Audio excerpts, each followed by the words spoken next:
अनुसंधान national research foundation बनाया है ताकि हमारी यूनिवर्सिटीज में रिसर्च और इनोवेशन को स्केल अप किया जा सके। इसके साथ साथ हमने रिसर्च डेवलपमेंट इनोवेशन स्कीम भी शुरू की है और इसके लिए 1,00,000 करोड़ रुपए की राशि तय की गई है। कल भारत ने साइंस और टेक्नोलॉजी की दुनिया में भी अपना परचम लहराया है। कल भारत के वैज्ञानिकों ने भारत की सबसे हैवी कम्युनिकेशन सैटेलाइट को सफलतापूर्वक लॉन्च किया है। मैं इस मिशन से जुड़े सभी वैज्ञानिकों को इसरो की भी बहुत बहुत बधाई देता हूं। साथियों, आज भी साइंस और टेक्नोलॉजी की दुनिया में बहुत बड़ा दिन है। 21वीं सदी के इस समय में बहुत आवश्यकता थी कि इमर्जिंग साइंस, टेक्नोलॉजी और इनोवेशन पर मंथन के लिए दुनिया भर के एक्सपर्ट एक साथ जुटे और वो मिलकर के दिशा दिखाएं। इसी आवश्यकता ने एक विचार को जन्म दिया और इसी विचार से इस कॉन्क्लेव का विजन बना। अनुसंधान नेशनल रिसर्च फाउंडेशन बनाया है ताकि हमारी यूनिवर्सिटीज में रिसर्च और इनोवेशन को स्केल अप किया जा सके। इसके साथ साथ हमने रिसर्च डेवलपमेंट इनोवेशन स्कीम भी शुरू की है और इसके लिए 1,00,000 करोड़ रुपए की राशि तय की गई है।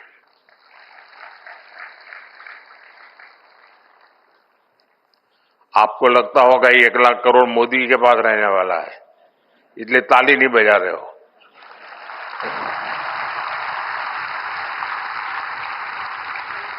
ये 1,00,000 करोड़ रुपया आपके लिए है, आपका सामर्थ्य बढ़ाने के लिए है, आपके लिए अवसर के नए द्वार खोलने के लिए है। हमारा प्रयास है कि प्राइवेट सेक्टर में भी रिसर्च एंड डेवलपमेंट को बढ़ावा मिले। पहली बार हाई रिस्क और हाई इंपैक्ट प्रोजेक्ट के लिए कैपिटल भी उपलब्ध कराई जा रही है। साथियों, भारत को इनोवेशन हब बनाने के लिए पिछले कुछ वर्षों में जो नीतियां बनी, जो निर्णय हुए, उसका असर अब साफ साफ दिखाई दे रहा है।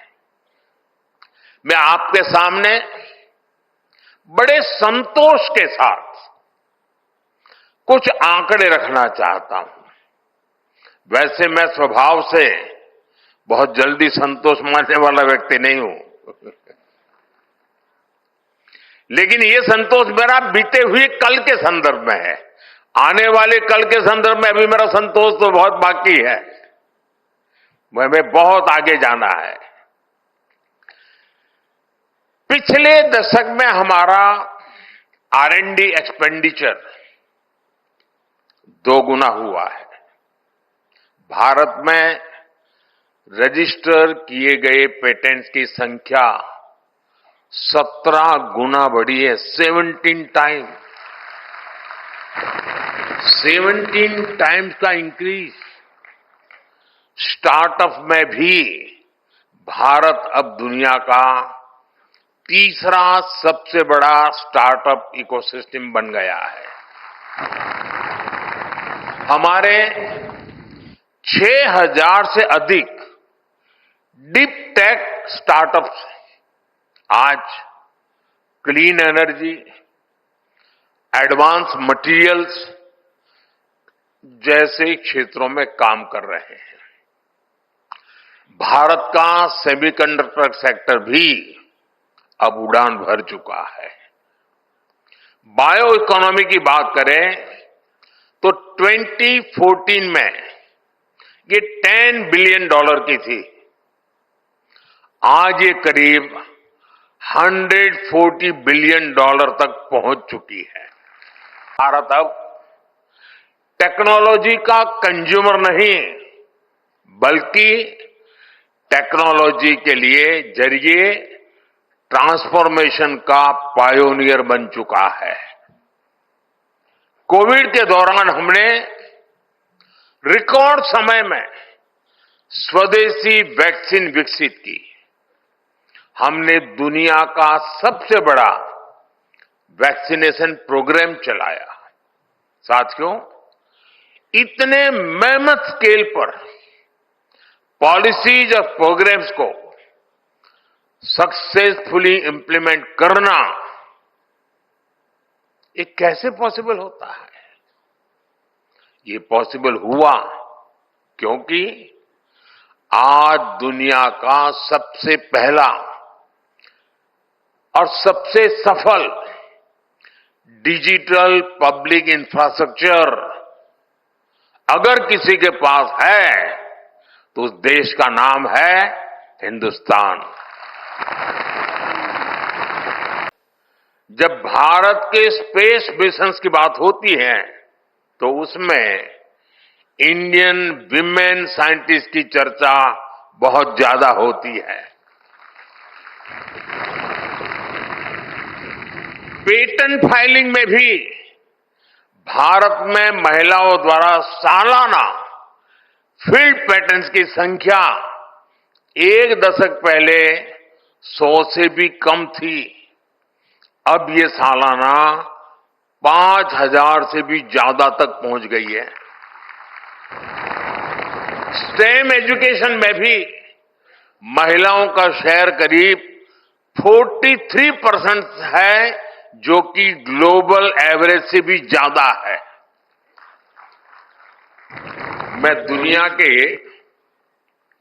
एक विकसित देश में उनके साइंस एंड टेक्नोलॉजी मिनिस्टर के साथ लिफ्ट में ऊपर जा रहा था, तो लिफ्ट में उनसे बातें हुई तो उन्होंने मुझे पूछा कि भारत में लड़कियां क्या साइंस और टेक्नोलॉजी जैसे विषयों में जाती है क्या?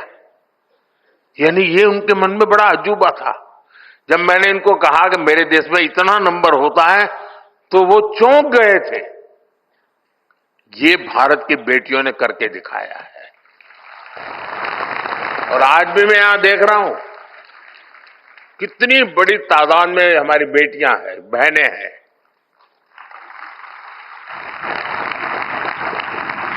ये आंकड़े हमें बताते हैं कि भारत में साइंस एंड टेक्नोलॉजी के क्षेत्र में महिलाएं कितनी तेजी से आगे।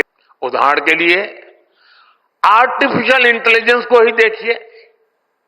आज रिटेल से लेकर लॉजिस्टिक तक, कस्टमर सर्विस से लेकर बच्चों के होमवर्क तक हर जगह एआई का इस्तेमाल हो रहा है।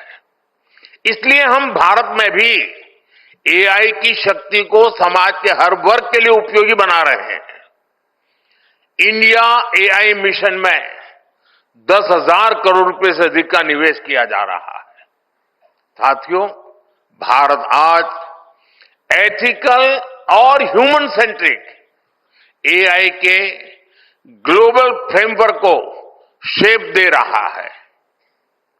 हमारा आने वाला एआई गवर्नेंस फ्रेमवर्क इस दिशा में एक बड़ा कदम होगा।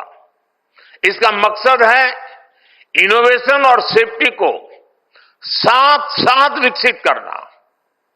अगले वर्ष फरवरी में जब भारत ग्लोबल एआई समिट की मेजबानी करेगा तो इंक्लूसिव, एथिकल और ह्यूमन सेंट्रिक एआई के प्रयासों को नई गति मिलेगी। साथियों, अब समय है कि हम इमर्जिंग एरियाज में 2 गुनी ऊर्जा से काम करें। ये विकसित भारत के हमारे लक्ष्य की प्राप्ति के लिए भी बहुत अहम है।